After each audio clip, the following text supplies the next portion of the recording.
Good evening, everyone. Caregiver Saathi is 3 years old, and we are all assembled here to celebrate it.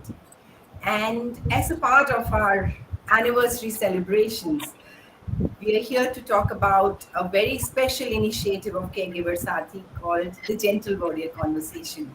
I'm sure a lot of our listeners over time have been a part of our journey of these conversations. So today we are here to talk, discuss, and also get an insight into how this wonderful journey has been. Um, Without wasting any time, I am going to hand over the mic to our participants and I'm going to request them to kindly introduce yourselves. I'm going to begin with Geeta. Okay. Hi, Vandana. Hi, Bhavna. And hi, everyone else from Caregiver Saathi. Thank you for bringing me back. It's lovely to be back. I'm Geeta Iyer, and I um, my father, who was at the age of 92, he was diagnosed with Alzheimer's. So suddenly one day I found myself as a caregiver for an Alzheimer's patient, not knowing anything about dementia. So I was in the US at that time. My parents were with me also. I had a full-fledged career in financial systems. So after 30 years, I moved to India so that I could provide better care for him at home. And my father passed away 2 years ago. Now I'm a caregiver for my mom, who is 93. Luckily, she doesn't have dementia. So here we are. Thank you, Geeta. Sudeshna. Hi everyone, I'm Sudeshna Banerjee. I have been a caregiver to both of my parents here in Kolkata for about 6 years. Prior to that, I also lived abroad and had to make a shift to India in order to be with my parents and me being the only child. And getting to know Caregiver Saathi as a cause for caregiving was a huge breakthrough for my caregiving journey. Thank you very much, Sudeshna. Malti. Hi everyone. Thank you for inviting me to the panel, Caregiver Saathi. Uh, I have been a caregiver at different stages in my life. I'm a homemaker, and 20 years back, almost for about 3 years from 2000 to 2003, my father in law, who was around 83, was an Alzheimer's patient. At that time, the knowledge was quite less with respect to taking care. We made a lot of efforts, and it was a very different time compared to now. It's my mother-in-law who's sort of cannot move around much. She's okay, but we have to do everything for her. She's got no balance. She cannot move around, so we have to do everything for her. She's healthy, no major, health issues, but yes, she can't move around. So, myself and my husband are caregivers now. Right. And in between, there have been various small instances, but these are the major. Thank you so much, Malti. Rashmi, how about you? Hi, Vandana, and thank you so much, everyone, for having me on this panel. Bhavna and I go back many years. We were in school together. And much later, I realized when we got reconnected that Bhavna is starting Caregiver Saathi. And while I have not yet been a caregiver for a human being, but I run a small animal welfare group in my area, and we look after all the street dogs, cats, birds. And that is when I reached out to Bhavna in the initial stages of Caregiver Saathi, when I really needed support in how to deal with all the pain and all the trauma that I saw on the street and how I was dealing with it. So for me, Caregiver Saathi is like my niece or nephew because it's very close to my heart since I know what wonder she did today, where I am 3 years down, 5 years down the line of running this venture. Uh, I can't thank her. I don't think I would have done it without her support. Thank you so much. Bhavna's helped so many. And Bhavna, I don't think she needs too much of an introduction. She is the one because of whom Caregiver Saathi is where it is today. So, Bhavna, without wasting much time, I know you have another webinar So a quick intro. I would also like for Ruchita to introduce herself, Oh, Vandana, if you don't mind. Yeah, oh, she's Ruchita there. can Okay, speak. She just can't come on camera. She's a little right, unwell. right. Ruchita, sorry, yeah, I missed That's you. Hi everybody from the Caregiver Saathi platform. That's okay, Vandana, no problem. Uh, before I introduce myself, I would like to say that one of my friends trying to join through the live session on Facebook, and she's saying that it's not gone live on FB yet. So she's just wondering, like how she can join in. Okay. Yeah. About myself, my mother was diagnosed with cancer. This was in 2019. That's where I came across the Caregiver Saathi platform through Rashmi, who introduced me to Bhavna. And it was a very challenging time. I don't think without Bhavna's inputs, I would have probably been able to keep a stable head and actually, take some hard hitting decisions, is what I would say. It was through this platform that I learned that sharing your pain is it's only when you share your pain that will you be able to, heal from it. If you're just going to suppress it, it's not going to help. Yeah, so that's about it. Thank you, Ruchita. Thank you so much. Thank you. Um, Bhavna. Thank you. Um, Thank you all for being here. I am a little moved right now because all of you started your introductions calling yourselves as caregivers one way or the other. I don't think that's a normal practice. And it is so important for us to recognize this role. I took many, many years to recognize this for myself. I think my journey started when my dad was very unwell and I was looking after him almost 30 years ago, in addition to my mother, who was the primary caregiver. But over a period of time, I took my role at that time as a well wisher to a caregiver or someone who was the caregiver to the caregiver. It was only many years later that I realized how, in a different way, I was a caregiver too. And I think one of my most overwhelming experiences is being a young person going through life, having this illness at home, and not knowing who to have a conversation with, and not having a friend to hold my hand as our family struggled through, my dad's illness, very premature young illness. And as I look back and, you could call it my midlife crisis, my search for meaning, I look back at my life and I felt that could there be some way in which I can bring my academics, my professional experience, and my life experience together? If there could be some way that I could put my life experience to use in a way that can make the life of other people in similar roles easier, then what could it be? And Caregiver Saathi became this idea that started rolling around in my head. And 3 years ago, we registered it as a trust, and here we are.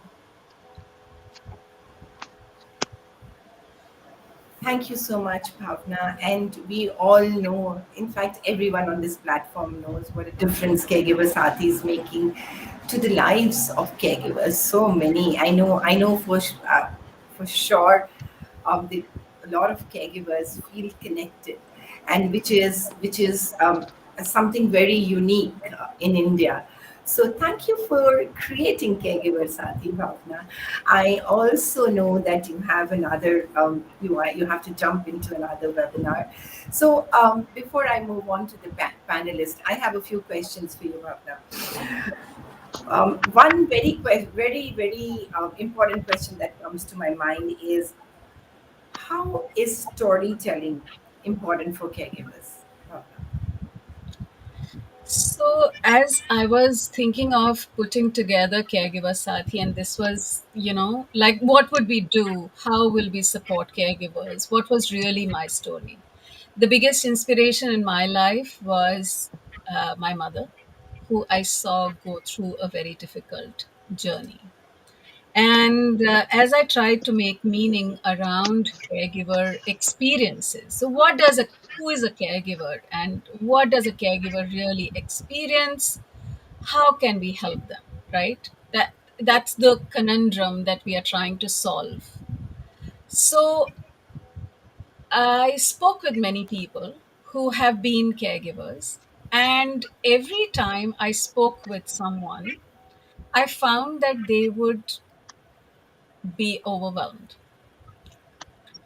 And many wouldn't want to talk about this because we do belong to a culture where, this is a part of our lives. This is a part of who we are. We are good daughters and good wives and good sons, and it's a part of who we are that we do this. And talking about it like a caregiver role is no, no. And certainly you don't want to talk about it when you want to highlight the challenges, the difficulties, the human struggle of caring for another person is. So while many people would tell me what their experiences, they didn't want to talk about it. The second thing that happened was that I was going through my personal development journey through Sumedhas. Sumedhas is an organization for personal growth. And as I was going through that, I remember very vividly one of the exercises was tell your story. And I felt I felt that what is there to tell about my story? And I can't go over it again because as I told my story one more time, I felt pain, like going over it again is like, revisiting the pain that you have already gone past. But this colleague of mine said that telling your story is healing. And the third thing that happened was that to start with, I said that we need to kind of put together the stories of caregivers of people that I know. Yeah. And my mother is my favorite guinea pig. So I put her in front of the camera and I told her, you need to tell me your story. We took, I think, 16 takes that day. And she would break down again and again. And it was so difficult. It was so painful, not just for her to tell, but also for us to witness. But every time that she said it, the pain felt a little less. And every time that I heard it, I heard something new. And I just wondered what would it be to have other caregivers tell their stories and us just simply listen to them because these are stories we haven't heard. We hear stories of victory, we hear stories of people that have overcome things, not of those who just simply endure, right? We hear stories of bravado. We hear what makes news. But we need to be seen. We need to be seen for who we are and what our struggles are to feel healed. And there's no way that others can see us until we can tell our stories. Um, Yeah. I'm still, reflecting on how beautifully you put everything together, Bhavna. So, in short, stories are healing. yeah. And that's where our gentle audio conversations came into being. I have one more thing to say. Yes. Um, there's a book by Rashmi Bansal called Touch the Sky, in which she wrote about 15 women who are changing their destiny. And she happened to reach out to me for my story about going with a group of women on motorcycles to Mana Pass. And she told me that she wanted to write about that. Once again, stories of victory, right? Stories of overcoming, not my caregiving journey. But in that conversation, I told her that, listen, I don't have a big story. I don't come from a very marginalized part of the society that I did something spectacular. I was always encouraged to ride a motorcycle and I did it, and so it was just fine. But she said something to me that has stuck with me. She said, Bhavna, every story counts. Every story is important. You have no idea how your story will be meaningful to someone that you don't even know. And I think that's another thing that contributed to this whole initiative. Very, very beautifully said by your friend Rashmi. And I think stories can help not only the person who narrates it, but also the ones who are listening to stories um, heal, heal, because stories are always so impactful. Bhavna, um, while all this was going on, and as you look back 2 years, was has there been any that aha moment where you said, dude, I've done a good job creating these conversations? Have you ever felt something like that? And do share it with us. I'm sure you have. So, this is one of my favorite stories. Let's hear it. when with two people actually, and they are both ambassadors of Caregiver Saathi today. But on two different occasions, I got these messages on LinkedIn. The first one was that, hi Bhavna, I don't think you know me, but I'm from the same alma mater. And um, last November, I lost my mom to cancer. But I want you to know that I have been following Gentle Warriors conversations and the work that you do on Caregiver Saathi. And you have no idea how it has sustained me through my journey. Um, and it chokes me every time, but here it is, a young person who was in the same college as I was, and probably going through something similar that I went through. And we had a long chat after that, and she said how difficult it was to even speak with classmates, right? Your classmates are going through a very different journey. They're busy with love life and academics and profession and job. And here you are some days wondering whether you will lose a parent. It's not easy to have that conversation. And this person is therefore very special to me. And that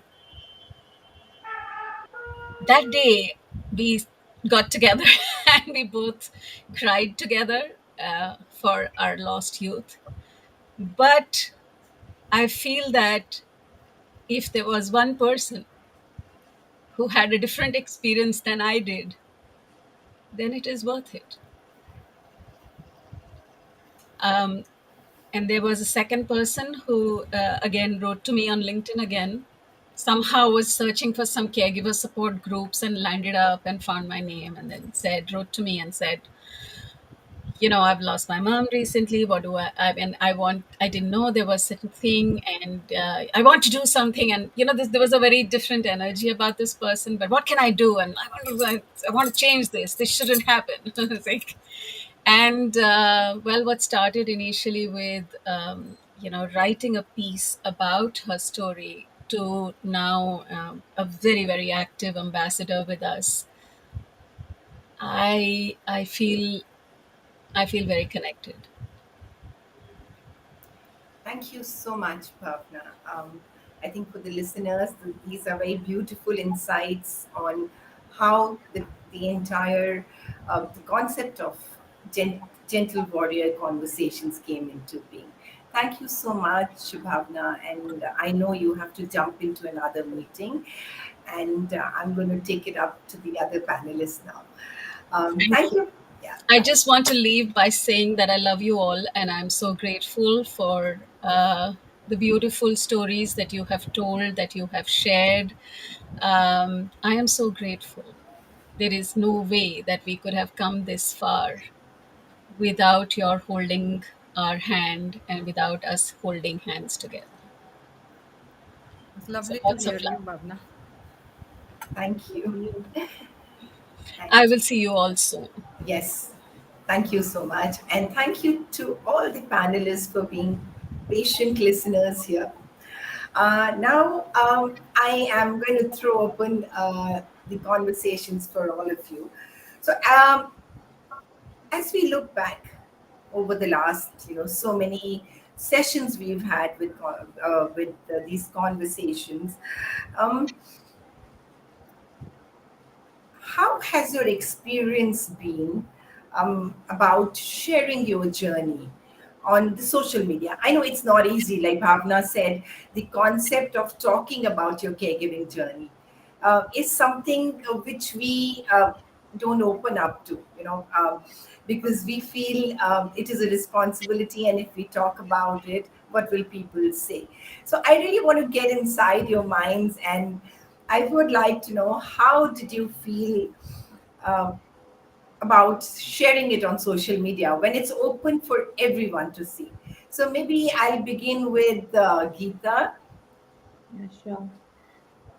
So Vandana, for me, I think it was easy. I was always quite open about sharing my emotions and feelings, and in general, what is going on in my life, and the highs, mostly the good stuff, on Facebook. That's so specifically Facebook is the only social media that I was really active on. Then when my journey started, I had a lull period, but then I came to a point as a dementia caregiver where I needed an outlet. I needed to share, you know, or even document. It was not even to any person. I I think I wanted more a way to journal my experience, and so I was trying to figure out how to do it. And then I thought about blogging, and then then you think about making it so perfect.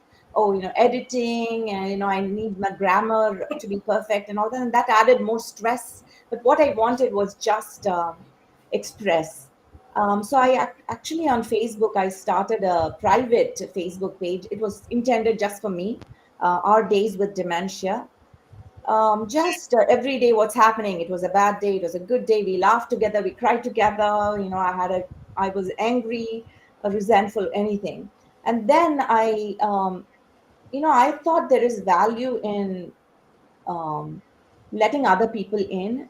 So what it evolved into was, over time, a few friends and people that knew my dad, people that did not know my dad, my friends, they joined the group. There are about 80 or odd people in that group. So the last 1 year of my journey, it's all very meticulously, it's there. Um, so, several videos in the form of videos and pictures. And so what that, for me, that was therapeutic for one thing. And secondly, I think it helped destigmatize this entire conversation, because mental health issues people don't like to talk about. So that happened.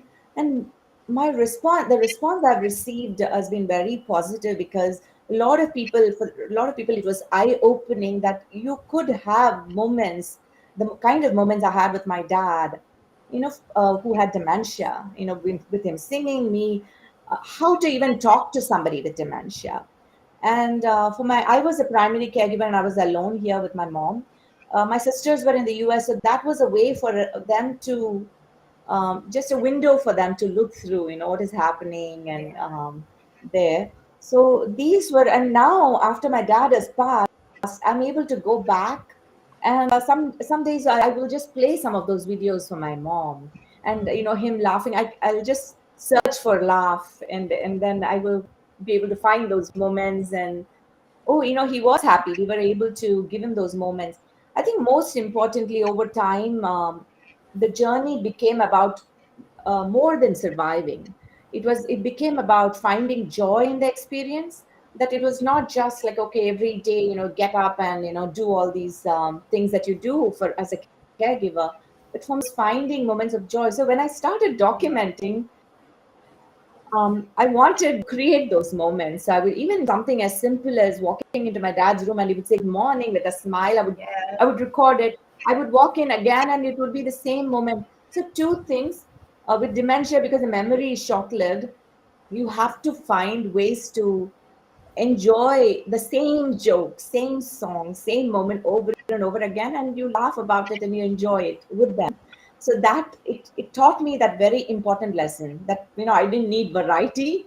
I think it's important in COVID times too. We are all shut Yeah. inside, and with limited options, you still can enjoy life. You can still do that. So for me, it taught me that, and it also put the focus on creating moments of joy for both of us, both me and my Yeah, dad. yeah.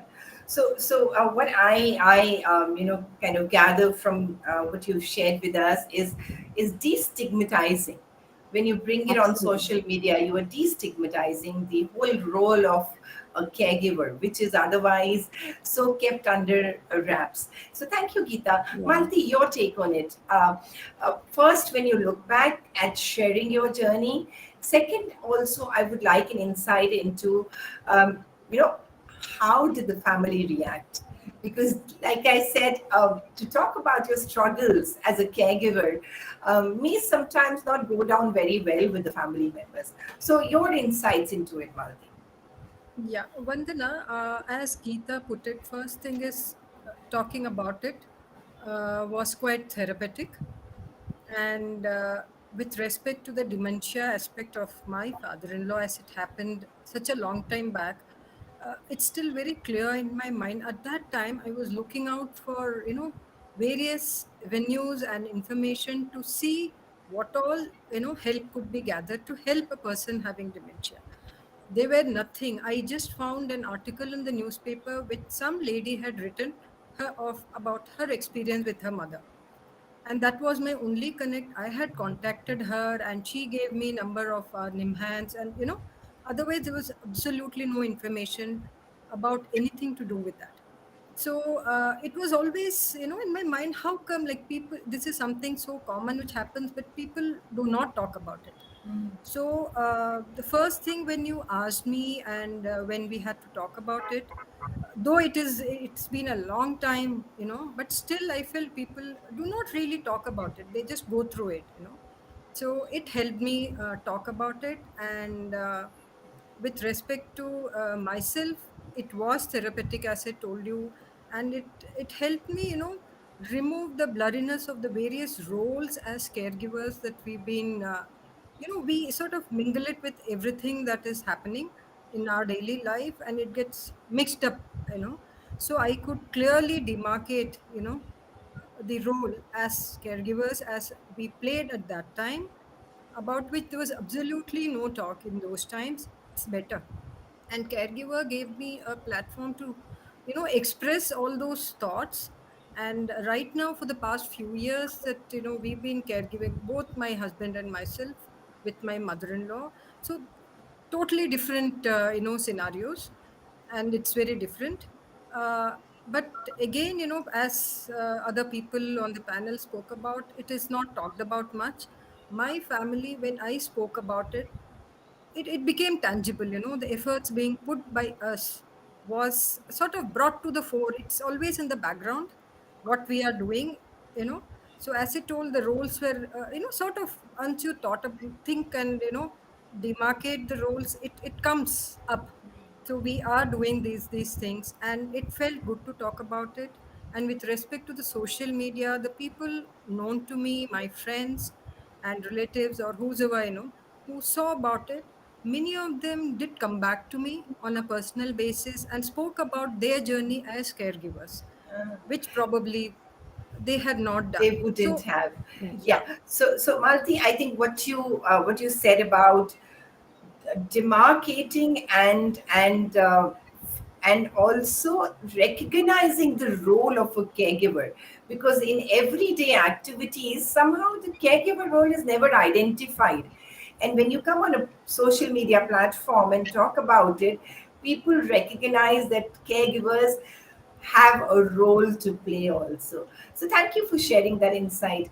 Ruchita, how about you? What are your views about this? Ruchita, are you there? Yeah, yeah. Yeah, yeah. S- Hi. So, I don't think I have been very comfortable with the idea of sharing, my pain. It's something that I think we have always been taught to mm, not express, or probably, hold back, saying that don't get too dramatic. Uh, it's okay. It happens with everybody. You're not the only one. But the intensity of the pain that you go through, you want somebody who can probably just hear you out. Maybe they may not be able to support you, as and maybe they may not be able to assist you or help you, but someone to share with what you're feeling. Because when you're not able to express and you're just doing all the activities like a robot, it somewhere takes away that human part of you. And you're wondering, like, why does caregiving have to be so painful when it can actually be a very pleasant journey? Maybe not very pleasant, but not as painful. So sharing my story with a lot of people, uh, when I initially came across Caregiver Saathi, I was hesitant. I thought maybe I'll be judged that I'm not able to handle it. Maybe I'll be judged that I'm not strong enough to do it all by myself. There are so many people who are handling things all alone, and, like, what's wrong? But the shift in the perspective that happened was that when I shared my story, the amount of help, the amount of assistance, the amount of love that came my way, it's not something that I can put words to. It was tremendous. I wasn't expecting it. And it was like I just had to reach out, to somebody for help, and it would come immediately. So, my friend Rashmi Bal here and Bhavna, two people have been very, very helpful. And I have another school friend, Aarti, who's also been like a strong support in the whole process. So just sharing the whole thing has, it really empowered the whole journey, is what I can say. Yeah, and also Ruchita, I sense your pain, and I think from whatever you've shared with us, sometimes just offloading what's so heavy in your heart can help you deal with the situation so much better. Thank you, Ruchita. Sudeshna, I know Thank you. you've had a difficult caregiving journey, and how was it for you sharing about it, and how was it taken by the people around you? Thanks, Vandana, for hosting us on. And the first time I got to speak about my caregiving journey was with Bhavna on a phone call, where I just poured my heart out for about an hour and a half to almost 2 hours in a very non judgmental, in a very safe space. And that's when I first understood what Caregiver Saathi was about. 6 months later, she calls me up and says, would you be willing to, record this? And I got cold feet. I literally got cold feet. I was nervous. There was a confidence issue. And it happened to be scheduled on a day when my mother was at home, extremely ill, and we were on that edge. Should we keep her at home and manage it, or should we take her to a hospital? And we also had Kali Puja going on. So a lot of things were going on. And I remember Bhavna calling me and, encouraging me, sending me lots of best wishes. And the person who came to interview was also extremely, um, his name is Raj, and he did a wonderful job of, putting me at ease, asking the questions, asking follow-up questions. He understood what caregiving was all about. And the first experience I remember, that was the first time I was articulating my caregiving journey in a short span of time. And it was a rush of emotions. It was reliving some of the difficult memories. It was trying to avoid some of the more, or blocking away more of the painful ones. It was also relieving yourself of the burden of just, keeping it to yourself. I did share a lot of this with my immediate friends and relatives, um, but it was hard to find that kind of an unconditional, non-judgmental space. And I realized after that I have spoken about my caregiving journey on more than one occasion at Caregiver Saathi. And I realized every time I speak about it, there is a new layer added to it. And I'm like, these things happen, but even your caregiving journey first, you talk about physical or logistical challenges, you talk about financial, you talk about emotional, you talk about support group. So there are so many layers to even your caregiving journey, and every time I talk about it, I'm adding another layer, which happened, but I seem to have blocked it out or not remembered it the first time. Yeah.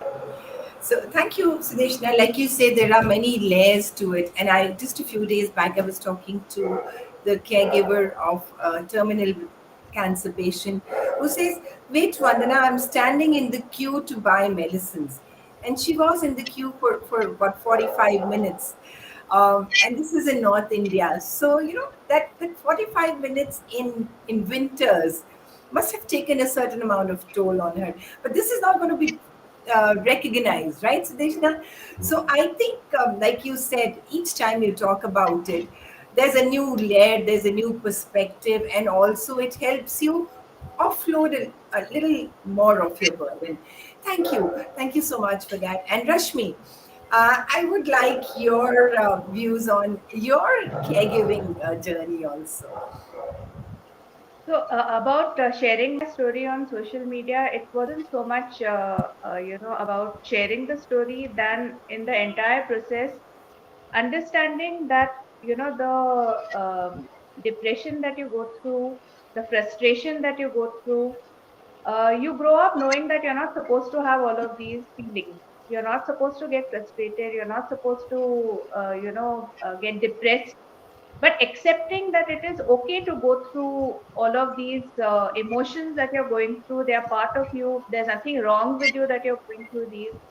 And I think all in all, for all of us, it will always be extremely painful. I have envisioned it in my head, what would it be, not having my parents around.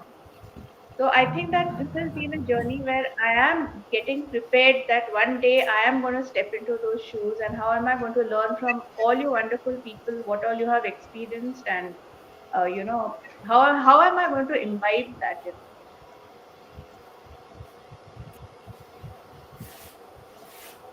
Can't hear you. Vandana, we can't hear you. And I was on mute because my dog was barking in the background. So, thank you, each one of you, for sharing your perspectives and insights into how the journey has been. Now, one of the very, very important aspects of caregiving that we have spoken about on our platform is replenishment. And a lot of caregivers do not give time for self-care. So I'm going to ask Geeta, how important, I know you stress a lot on it, the emotional well-being of a caregiver. So how important is the emotional well-being of a caregiver, in your opinion, and not attach guilt to self-care, Geeta? Um, I think it's paramount. You cannot run on empty. You have to be well to take care of someone. So dementia caregiving is extraordinarily difficult, and there is no sugarcoating it. So to take care of someone, when I look back, the first half of it was I was burnt out, I was resentful, and I was, you it was dysfunctional, a lot of dysfunctional moments at home. And that was because I think I was doing what a lot of caregivers do is, you think everything has to be perfect. It has to be, it's a very imperfect situation, and everything is you do is going to come short. And no matter what you do, you're going to feel guilty. That's at the end of it. When I look at it, it's like, oh, I could have done this way. So I think what most people do is they neglect um, to see the importance of feeling well inside, um, to have this sense of balance so you can give and you can take care of that person. So I think it cannot be overstressed. So you need to find ways to feel well. And for me, that translates to at least having moments. It could be hours, it could be minutes, it could be a couple of days where you remove yourself from that situation. You need to be out of that context, because what we do is we are always you're immersed in that situation, that you cannot have the right perspective. So you're always, I think what we need to be able to do is find solutions, because it's a constantly changing environment, a new challenge. As the dementia progresses, you have new challenges, and you need to be able to find solutions rather than constantly react. And for that, you need to have a certain emotional balance. And that for that, I think I will not go into self-care. I'm trying to avoid that, but you need to find ways, but it is essential to first get help, so that you need to create an environment where you can, and a system. You need to have a system where you can step away for a little bit, so you can replenish yourself in whatever works for you. Yeah. Thank you, Geeta. And Marti, like you said, the role of a caregiver is so probably uh, uh, a part of the other activities. Like you said, it's not demarcated. So how difficult is it to step back, recognize that you are doing a very important role, playing a very important role, and somewhere self-care is important. Definitely, Vandana, emotional well-being under any life's challenges is extremely important to cross over that time period and retain yourself, you know, in a positive way. And as a caregiver, it becomes, I cannot stress it far more, because it's not just one's own emotional stability and your condition which has to be good enough, because you're going to be also handling another person for whose emotional stability may not be good enough because of what they are going through. If you are not in your own good emotional state, I'm sure somewhere the guilt for other things are going to eat you up, and you may not be doing justice to the role of the caregiver as you're doing. If you are balanced enough, you are strong enough, you are going to do the job well enough. You know, it helps you cross over, and it does help. The whole process will be far more smoother. Right. And it is required that we do extricate ourselves from, as Geeta told, we do, it just goes on. And when you are with sometimes caregiving is maybe intensive and short lived. For some people it, as a caregiver, it goes on for years. So it sort of takes up your mind space. All your activities are centered around the person from whom you are caring. All your decision making, day to day activities, you center it based on, like, if we have to go out now, the first focus point is how to arrange things for my mother. We're not able to step out. Yeah. As simple as that. So if everything is arranged, so that is the focus point, it comes over and above everything else. So at some point, as you keep on going, you get into the role so much that you forget to do self-care. And it is very important, because that takes away that much more of your emotional strength. So you need to pull back a little, balance it out, take time off for yourself, do what you like. And as she told, move away from that scene, do whatever possible, and don't feel any guilt about it, because otherwise you will also be have to be cared for by somebody else for some reason. Your health will go down. Correct. Correct. Thank you, Malti. Sudeshna, how difficult is it to park the guilt on one side and invest in yourself? Out of the 6 years of my caregiving journey, it was only towards the end, the last 1.5 year, did I actually have interventions. And pretty much my anxiety levels were high, managing everything logistically, financially. I was pretty much running on an empty tank without paying any attention to myself or self care. And it got to a point where my health was getting affected, and my primary physician referred me to a counselor. And I remember the counselor sitting and telling me, the rate at which you are going, you will pass away before your patient does. And that was my mother. And she got a commitment from me by saying, for the next few weeks, every 1 hour, every day, you will take 1 hour of you for yourself.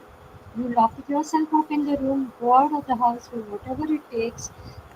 No matter what happens, you will not allow anything to interrupt that 1 hour for yourself. So these are the drastic interventions that were required for me to begin to realize that I actually need to somewhat focus on myself. There is Yeah. always this huge feeling of guilt and worry, anticipatory grief. What if I'm not there and something goes wrong? That those fears were so Yeah. um, I mean, difficult to walk around with. I wouldn't even sleep at night thinking, what if the nurse falls asleep and my mom calls for help and none of us hear her. So that was the extent to which it was going. And it's only towards the last 1 year, the counselor also helped me come to an understanding that look, they are at the end. Your mother is at the end of her journey. So helping me also come to an acceptance that this will happen no matter what. So prepare yourself in a way that it doesn't affect you as much or as bad. Thank you, Sudeshna. So, stepping back a little, investing in self-care is replenishing yourself. It's like refueling yourself to go back to the journey of the responsibility of caregiving, all while ensuring that your mental health, your physical health stays good. So, yeah, thank you for all your views on that. Ruchita, I want to ask you that when you shared your journey on this platform, what was your takeaway uh, from it? So, Vandana, as I had mentioned, I wasn't used to the idea of sharing. And uh, the the I think I've had more than one takeaway, as I would say. It would not just be limited to one.